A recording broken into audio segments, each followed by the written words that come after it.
In the heart of Paris, beneath the lights of Bercy Arena and before a sea of Belgian fans draped in red and gold, Australia found its heartbeat again. The Opals, resilient, bruised, and burning with unfinished business, rose once more to stand among the Olympic elite. And leading them was a towering force not just in height, but in heart, Ezi Magbegor. In a game that demanded every ounce of grit, grace, and greatness, Magbegor delivered one of the most complete and dominant performances in Olympic basketball history. 30 points on 71% shooting, 13 rebounds, 3 blocks, 3 assists, 2 steals, 1 unforgettable night. This wasn't just a win, it was a statement.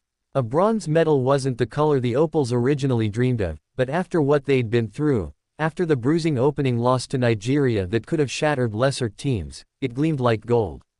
And for Lauren Jackson, the warrior who had given so much to this jersey, it was a moment of poetic closure. Her 5th Olympic medal, a journey that began with bronze in 1996 now crowned with one final flourish, even if her impact this time came not on the scoreboard but in the spirit and legacy she helped forge. She watched from the bench. 43 years old, 5 Olympics, the face of a generation.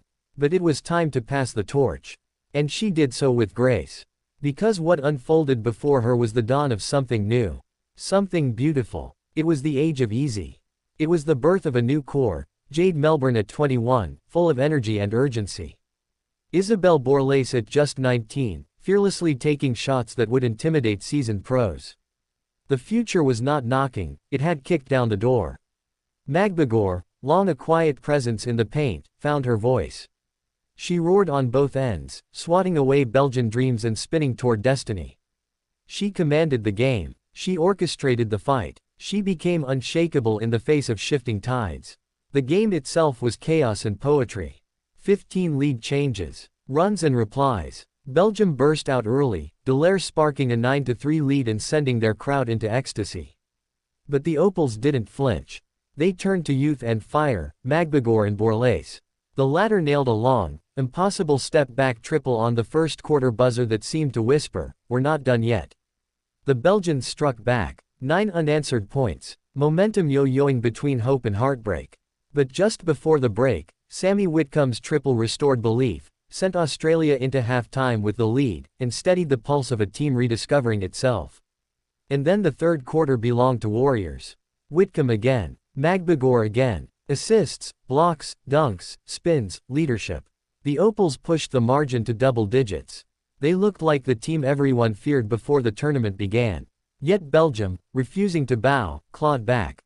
Julie Van Loo was magnificent, deadly from distance, fearless in penetration, electrifying in her rhythm. Her triple, her three-point play, her floater, all daggers, all reminders that nothing comes easy at this level. The fourth quarter was war. Van Loo stayed hot, but so did Australia's composure. Every Belgian push met with a composed response. Every gut punch absorbed with grace. The Opals shared the load. Whitcomb drove. Smith hit back. Borlase and Melbourne didn't blink. With 4 minutes left, Alana Smith burst through contact, scored, drew the foul, and completed a three-point play that felt like a tide-turner. 7 points ahead, Australia dared to believe again. But Belgium was not finished. Another triple. A defensive stand. Suddenly, it was back to 3 points with 1 minute to go. The crowd deafening. The pressure suffocating. The moment begging for a hero.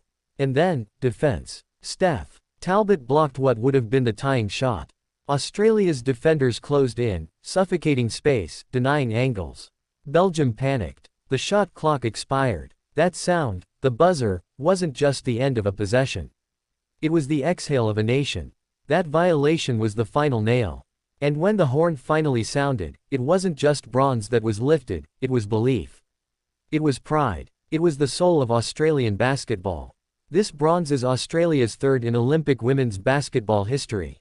It joins 3 silvers. But more importantly, it breaks a drought that saw the Opals fall short in back-to-back quarterfinals.